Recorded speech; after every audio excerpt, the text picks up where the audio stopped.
The Tragedy of Gaza, A Chronicle of Suffering and Resilience, 1948 to 2025.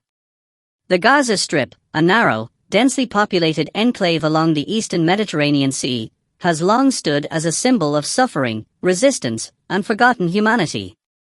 Stretching only about 41 kilometers in length and 6 to 12 kilometers in width, this small strip of land has borne the weight of one of the world's most protracted and painful war. From the devastation following the 1948 Arab-Israeli War, known to Palestinians as the Nakba, or catastrophe, to the relentless airstrikes, blockades, and humanitarian crises of the present day, Gaza's history is one of systemic displacement, political marginalization, and a collective trauma passed from one generation to the next. Its people, over 2 million, more than half of them children, live under near-perpetual siege, with limited access to basic resources, freedom of movement, or even the hope of safety. Each chapter in Gaza's modern history has brought new layers of despair, yet also stories of resilience, defiance, and a longing for justice that the world continues to overlook. 1948 to 1967, Egyptian administration and the birth of the refugee crisis. Following the end of the 1948 Arab-Israeli War, a war that led to the creation of the State of Israel and the mass displacement of over 700,000 Palestinians, the Gaza Strip came under Egyptian military administration. Though Egypt did not formally annex the territory, it governed Gaza through a military governor, maintaining control over the enclave without granting citizenship or full political rights to its inhabitants. This period marked the beginning of a deep and ongoing humanitarian crisis in Gaza. The most immediate and devastating impact was the sudden and massive influx of Palestinian refugees. Thousands of families who had fled or been forcibly expelled from cities and villages in what became Israel's sought shelter in Gaza. The region, already small and underdeveloped, saw its population nearly triple in a short time. Makeshift camps were quickly erected by UNRWA, the United Nations Relief and Works Agency for Palestine Refugees in the Near East, where refugees lived in tents and later in concrete shelters, often overcrowded and lacking proper sanitation, education, and medical facilities. Life under Egyptian rule was characterized by political stagnation, poverty, and a growing sense of hopelessness among the refugees. Gaza was effectively cut off from the rest of historic Palestine, and residents had few economic opportunities.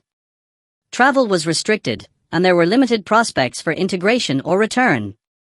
This era sowed the seeds of long-term instability. An entire generation of Palestinians grew up stateless, traumatized, and marginalized. Despite the hardship, Gaza during this period also became a hotbed of political activism and resistance. Palestinian political consciousness grew stronger in the face of displacement and occupation. The bitter memory of lost homes and livelihoods forged a powerful sense of identity and collective struggle, which would later feed into the rise of Palestinian nationalist movements and resistance organizations. In these 2 decades under Egyptian control, the Gaza Strip transformed from a quiet coastal region into one of the most volatile and symbolically significant places in the Israeli-Palestinian War, an open wound in the broader tragedy of Palestine. 1967 to 1993, Israeli occupation and rising tensions. In June 1967, during the Six-Day War, Israel launched a swift military campaign against Egypt, Syria, and Jordan, capturing several territories, including the Gaza Strip. For the Palestinian people of Gaza, this marked the beginning of a new and deeply painful chapter, a direct military occupation by one of the most powerful armies in the region. Israeli forces entered the Strip, dismantling Egyptian control and instituting a military regime that would dominate every aspect of life in Gaza for decades to come. From the outset, the occupation brought with it sweeping changes. Israel established settlements inside Gaza, which were heavily fortified and built on some of the Strip's most fertile and strategic lands. These settlements were protected by the Israeli military and served a dual purpose: to establish a permanent Israeli presence in the territory and to fragment Palestinian communities. Roads were built that only settlers and military personnel could use, dividing the land and isolating Palestinian neighborhoods from one another. For the Palestinian population, already suffering from poverty, overcrowding, and refugee status, life under occupation meant daily humiliation and control. Military checkpoints, curfews, home demolitions, and arrests without charge became part of the everyday reality. The Israeli army tightly controlled the movement of people and goods, stifling economic development and exacerbating unemployment and dependence on foreign aid. Generations grew up under the watchful eyes of armed soldiers, their lives dictated by occupation orders and military decrees. Amid these conditions, resistance began to simmer. Frustration turned to anger, and by the late 1980s, it exploded into the First Intifada, a mass Palestinian uprising against Israeli rule that began in Gaza in December 1987. The uprising was largely grassroots, led by youths, students, and ordinary citizens armed not with weapons, but with stones and a deep yearning for freedom. Israel responded with harsh crackdowns, mass arrests, and violence that further inflamed tensions. The years of occupation were not just marked by physical control, but by a systematic attempt to suppress the political aspirations of an entire people. Palestinian civil institutions, schools, and even cultural expressions were viewed with suspicion or outright banned. Yet, resistance endured, not only through protests and political movements, but through education, underground organizing, and a tireless effort to keep alive the dream of liberation. By the early 1990s, international pressure and years of unrest pushed both Israeli and Palestinian leaders toward negotiations. But for the people of Gaza, the legacy of the occupation, displacement, trauma, and deep social wounds would remain long after the ink dried on any accord. 1993 to 2005, Oslo Accords and the era of disillusionment. The early 1990s were marked by what many hoped would be a historic turning point in the Israeli-Palestinian war. In 1993, the Oslo Accords, a series of agreements negotiated in secret and later signed on the White House lawn, were heralded as a breakthrough. These accords led to the creation of the Palestinian Authority, PA, a semi-autonomous government tasked with administering parts of the West Bank and the Gaza Strip. For the first time in decades, Palestinians were promised a path toward self-determination and the eventual establishment of an independent state. In Gaza, the initial reaction was one of cautious optimism. Palestinian flags were raised, Israeli troops began partial withdrawals from certain areas, and Yasser Arafat, the long-exiled leader of the Palestine Liberation Organization, PLO, returned to Gaza to lead the newly formed PA. Institutions were built, police forces were trained, and there was a renewed sense of national pride and possibility. After decades of occupation, Palestinians finally felt a sense of ownership over their land, their governance, and their future. But that hope would be quickly tested, and ultimately, for many, shattered. The Oslo process was deeply flawed from the outset. The agreement deferred the most critical and contentious issues, such as the status of Jerusalem, the right of return for refugees, the fate of Israeli settlements, and final borders, for future negotiations. Meanwhile, Israel continued expanding settlements in the West Bank, a move widely viewed by Palestinians as a violation of both the spirit and the letter of the accords. In Gaza, life for ordinary people remained grim. The partial withdrawals did little to improve daily living conditions. Economic development stagnated, unemployment remained high, and freedom of movement continued to be restricted.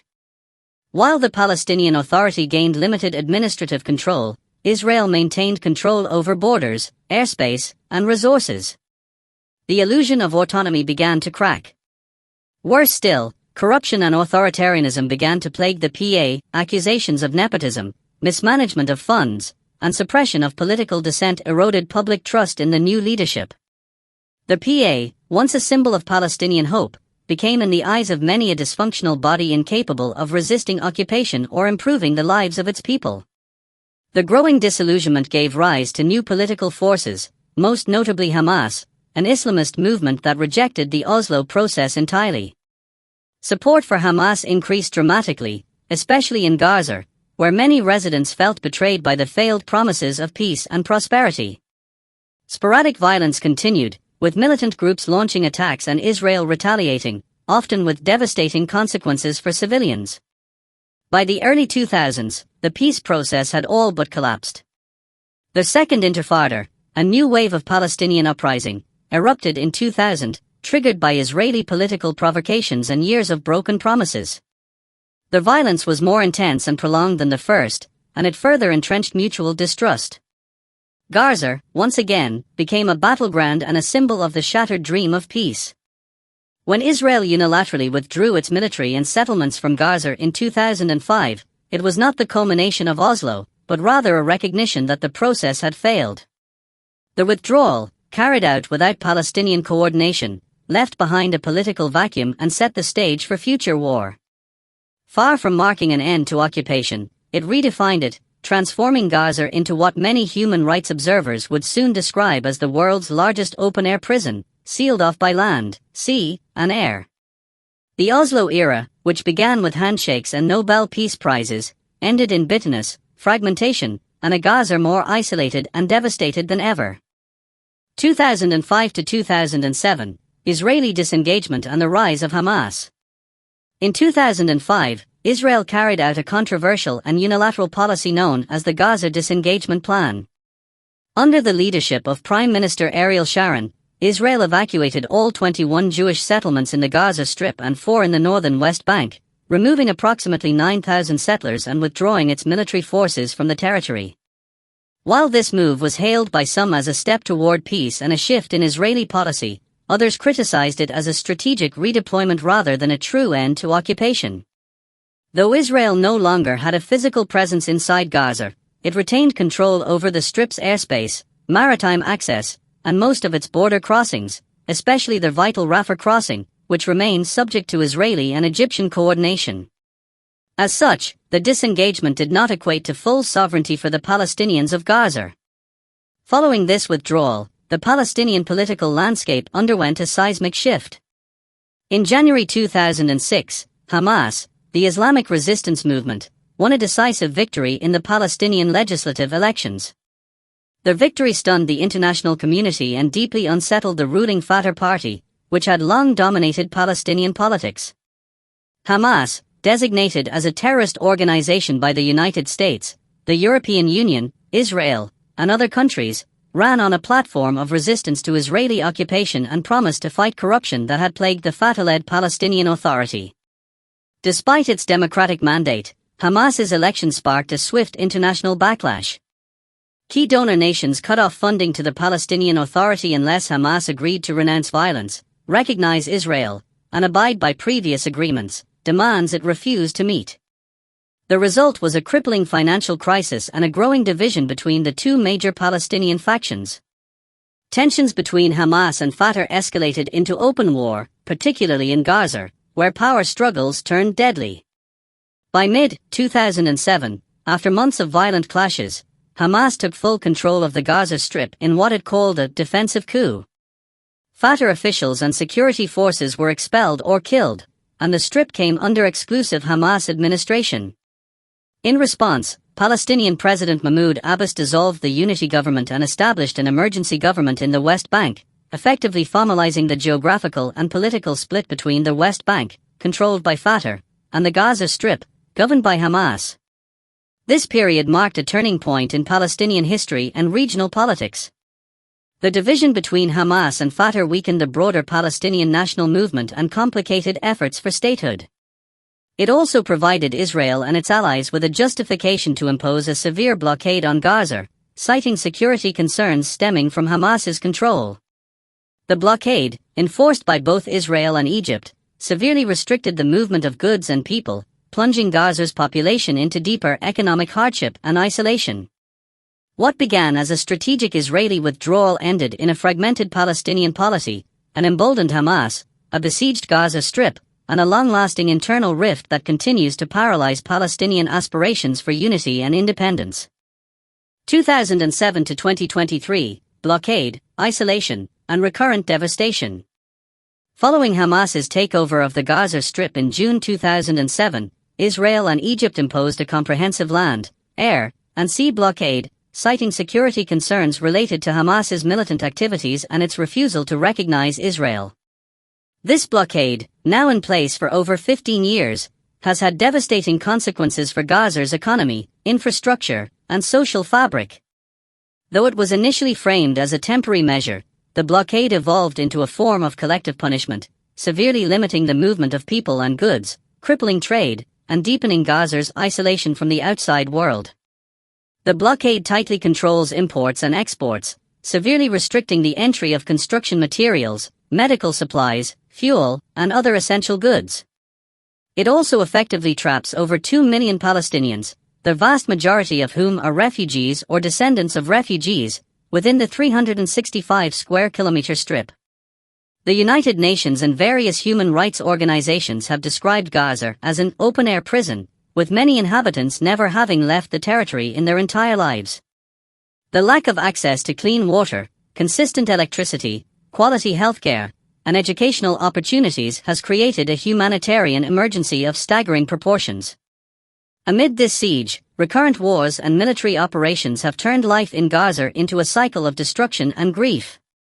The period from 2008 to 2023 witnessed multiple major Israeli military operations in response to rocket fire from Gaza, including Operation Cast Lead, 2008 to 2009. Over 1,400 Palestinians were killed, including hundreds of civilians, and vast swaths of Gaza's infrastructure were reduced to rubble.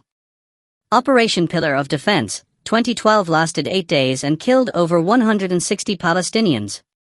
Operation Protective Edge, 2014, one of the deadliest wars, resulting in over 2,200 Palestinian deaths, among them more than 500 children, and leaving over 100,000 people homeless.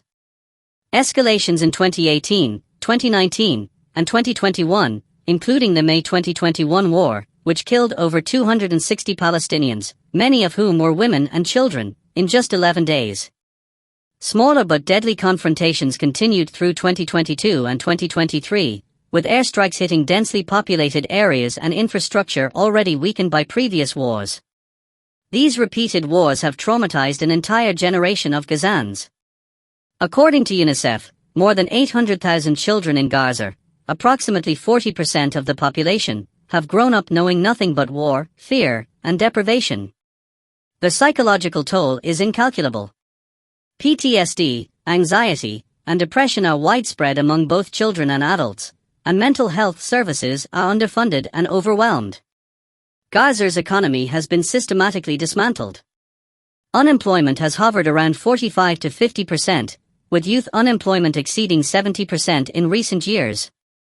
Over 80% of the population depends on humanitarian aid, particularly from the United Nations Relief and Works Agency, UNRWA, which itself has faced funding cuts and political pressure.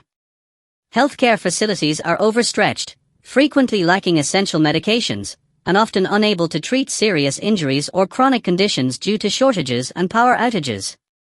The blockade has also strangled cultural and intellectual life. Young people are cut off from the world, universities struggle to maintain academic standards, and artists, journalists, and professionals often face insurmountable barriers to travel or collaboration. Despite repeated international condemnations and calls for an end to the blockade, the world has largely remained passive, allowing this humanitarian disaster to persist for more than a decade. Israel maintains that the blockade is necessary to prevent Hamas from acquiring weapons, while critics argue it constitutes collective punishment, in violation of international law. From 2007 to 2023, Gaza has become a symbol of the world's moral failure, a place where human rights, international law, and basic human dignity have been systematically eroded under the watchful eyes of the international community. The suffering of millions has become normalized, with temporary ceasefires mistaken for peace and broken promises substituted for justice. The blockade and its consequences are not merely statistics or headlines, they are a daily nightmare for millions of men, women, and children who continue to endure unimaginable hardship in one of the most densely populated and impoverished places on Earth. 2023 to 2025, escalation, catastrophe, and the collapse of Gaza's humanitarian system. The war in Gaza entered an unprecedented and catastrophic phase beginning in October 2023, when Hamas launched a surprise attack on southern Israel, killing over 1,200 people, including civilians, and taking hundreds of hostages. The attack, which also involved the firing of thousands of rockets, was the deadliest assault on Israeli territory in decades and triggered an immediate and overwhelming Israeli military response. What followed was one of the most intense and destructive military campaigns in the history of the Israeli-Palestinian war. In retaliation, Israel launched a massive, months-long aerial and ground offensive into the Gaza Strip, targeting Hamas infrastructure but also striking densely populated civilian areas. Entire neighborhoods were flattened, hospitals were bombed or rendered non-functional, and schools, including UN-run shelters, were repeatedly hit. The Israeli military insisted it was targeting militants, but the scale of civilian casualties and infrastructure destruction was staggering. As of early 2025, more than 53,000 Palestinians are reported to have been killed, the majority of them civilians, including thousands of women and children. Many bodies remain buried under rubble, making the full death toll likely much higher. Over 120,000 people have been injured, often with life-altering wounds, and Gaza's already fragile medical system has collapsed under the weight of the onslaught. The humanitarian crisis that followed was unprecedented. Over 1.9 million of Gaza's 2.3 million residents have been forcibly displaced, many of them multiple times, as the Israeli military continued to issue evacuation orders to different areas. Entire cities, such as Gaza City, Khan Yunis, and parts of Rafah, have been reduced to ghost towns, their buildings reduced to rubble.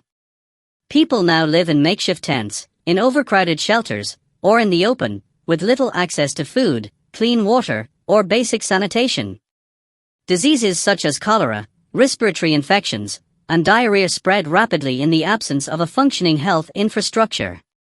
Hospitals and clinics, already operating under siege conditions due to the blockade, have run out of essential medicines, fuel for generators, and surgical supplies. Doctors are performing amputations without anesthesia, newborns are dying in incubators during blackouts, and surgeons work by flashlight. The health system, according to the World Health Organization and Doctors Without Borders, has been systematically destroyed, leaving Gaza with only a handful of partially functioning facilities for millions in need. The destruction also targeted Gaza's cultural heritage, education system, and civil institutions. Universities were bombed, libraries burned, and entire generations of students lost access to education. Nearly every aspect of civilian life has collapsed, with a population now plunged into unlivable conditions. International organizations, including the UN, UNICEF, Amnesty International, Human Rights Watch, and the International Committee of the Red Cross, have called the situation in Gaza a catastrophic humanitarian emergency, with some accusing Israel of committing war crimes and violations of international humanitarian law.